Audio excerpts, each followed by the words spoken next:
کریم صلی اللہ علیہ وآلہ وسلم کا ارشاد ہے کہ سورہ بقرہ سیکھو، اس کو حاصل کرنا برکت ہے اور اس کا چھوڑنا حسرت ہے۔ جادوگر اس کی طاقت نہیں رکھتے۔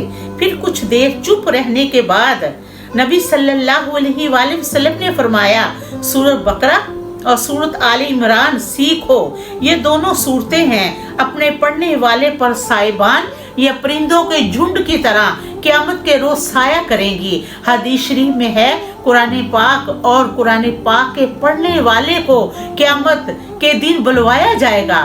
ان کے آگے آگے سورۃ بقرہ اور سورۃ آل عمران ہوگی، بادل کی طرح، سائبان کی طرح یا پر کھولے پرندوں کی جھرمٹ کی طرح، یہ دونوں پروردگار سے ڈٹ کر سفارش کرے گی۔ آپ صلی اللہ علیہ وآلہ وسلم نے فرمایا، قیامت کے دن قرآن پاک اور اس کے پڑھنے والے کو لایا جائے گا جو اس پر عمل کرتا رہے گا۔